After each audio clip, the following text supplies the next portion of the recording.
우리는 종종 나이가 들면 배움도 끝난다고 생각하곤 하죠. 여러분도 그런 생각을 해본 적 있으신가요? 하지만 이는 사실이 아닙니다.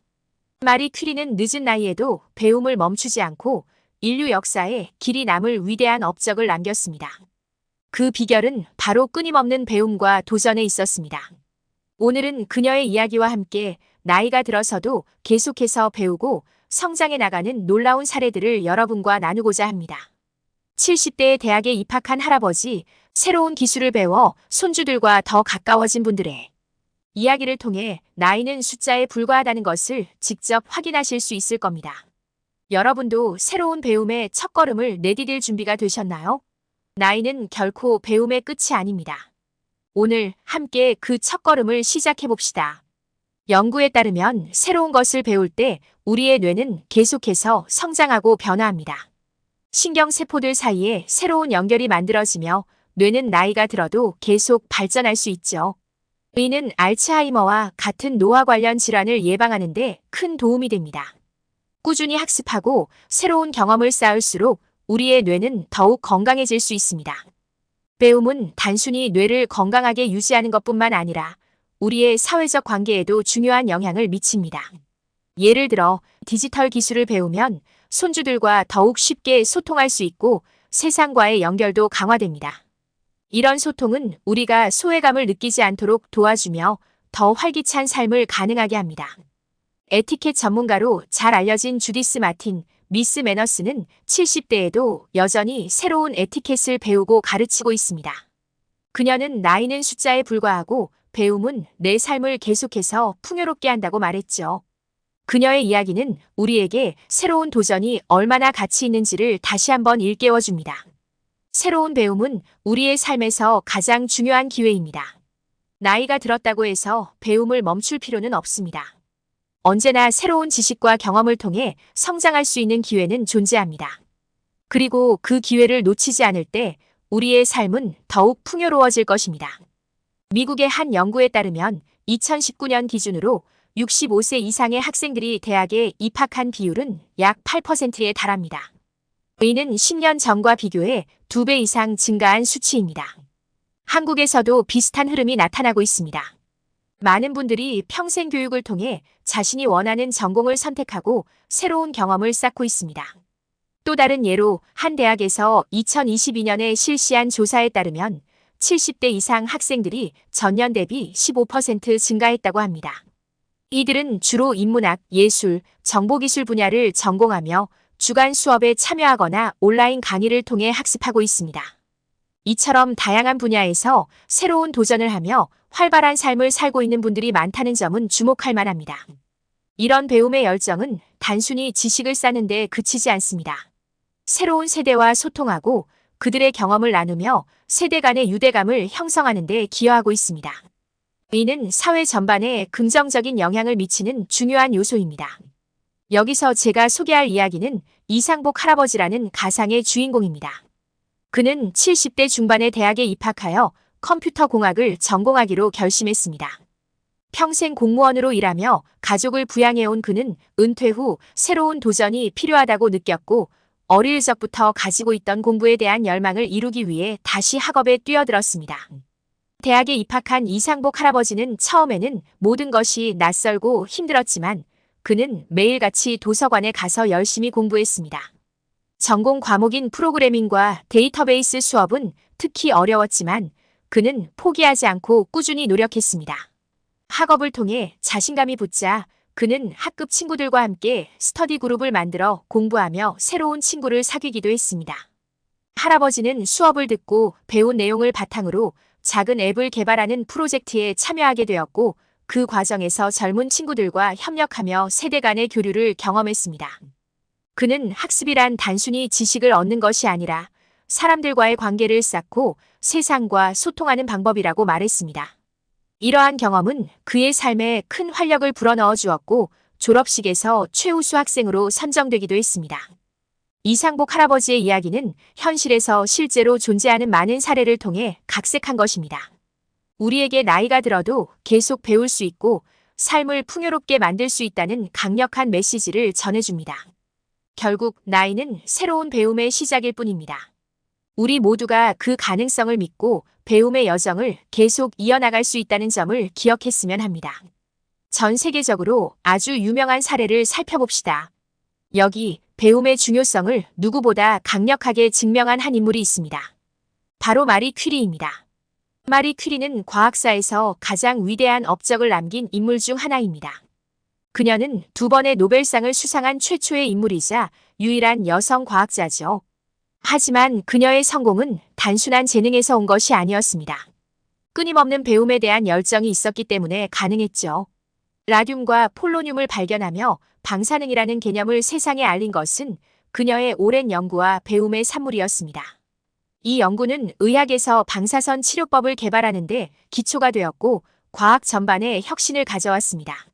하지만 그녀의 여정은 결코 쉬운 길이 아니었습니다.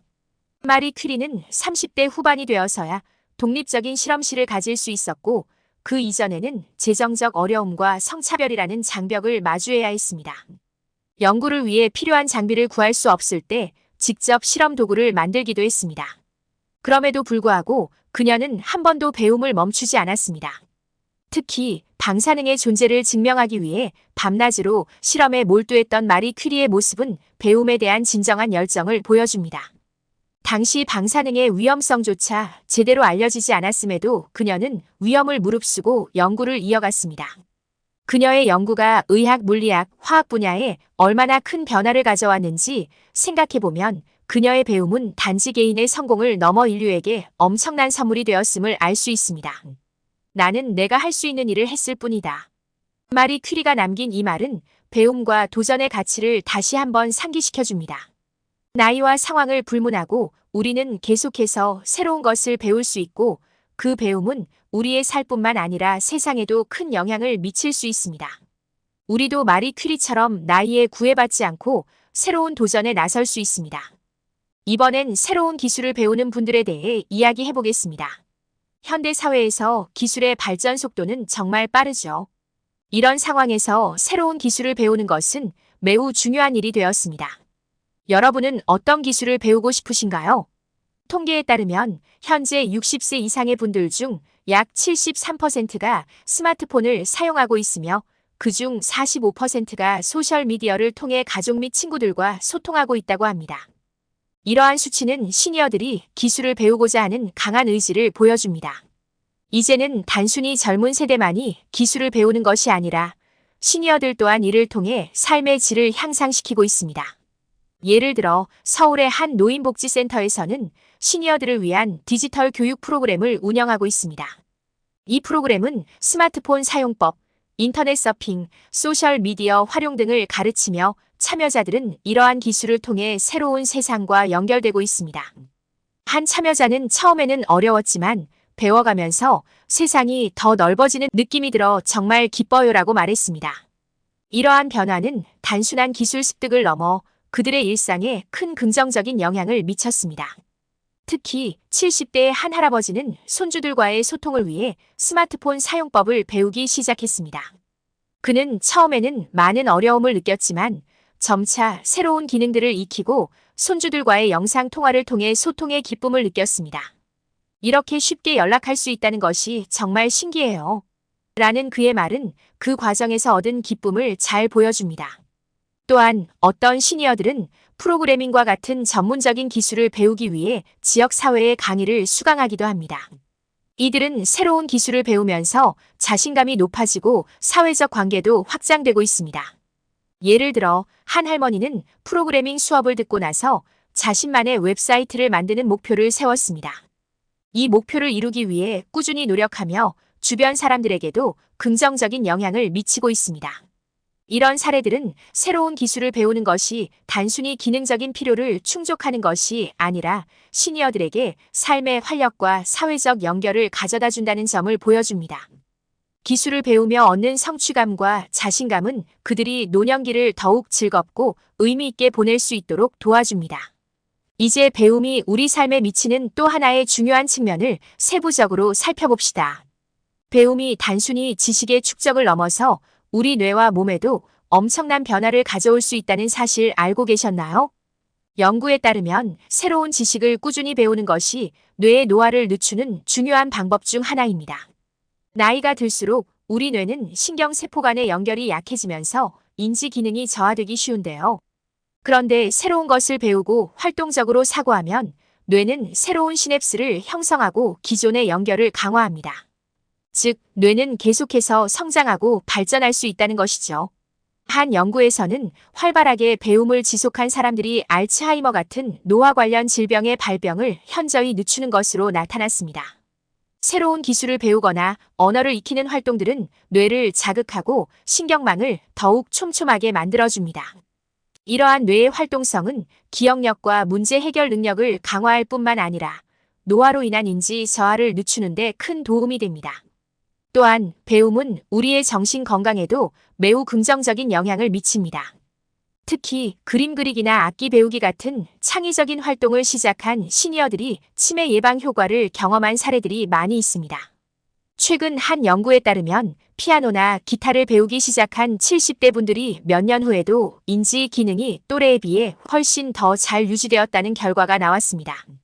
이들은 단순히 기억력을 유지한 것뿐만 아니라 새로운 기술을 배우는 과정에서 얻은 자신감과 성취감 덕분에 정서적 안정감까지도 느꼈다고 합니다. 또 다른 사례로 그림 그리기를 시작한 한 80대 할머니는 처음에는 단순한 취미로 시작했지만 시간이 지날수록 뇌가 더 생생하게 깨어있는 느낌을 받았다고 합니다. 그림을 그리며 얻은 집중력과 창의적인 사고는 그녀의 일상에도 큰 변화를 가져왔습니다. 그녀는 이렇게 말했죠. 배움을 통해 내 안에 잠자고 있던 감각들이 다시 깨어나는 느낌을 받았습니다. 이처럼 배움은 나이를 막론하고 우리의 뇌를 활동적으로 유지해주고 노화의 속도를 늦추는 데 큰 역할을 합니다. 건강한 노화를 위해 필요한 것은 꾸준한 신체 활동만이 아니라 정신적 활동 역시 매우 중요하다는 점을 잊지 말아야 할 것입니다. 배움은 단순히 지식 축적이 아니라 우리 삶을 더 풍요롭게 하고 활력을 주는 과정입니다. 여러분도 지금 이 순간 작은 관심에서 시작해보세요. 배움이 우리의 삶에 변화를 일으킬 수 있는 가장 강력한 도구임을 기억하세요. 나이는 우리를 제한하지 않습니다. 지금도 여러분의 배움이 새로운 시작이 될 수 있습니다. 이 배움이 여러분의 건강, 관계, 그리고 삶에 활기를 더할 것입니다. 이 영상이 도움이 되었다면 구독과 좋아요를 눌러주세요.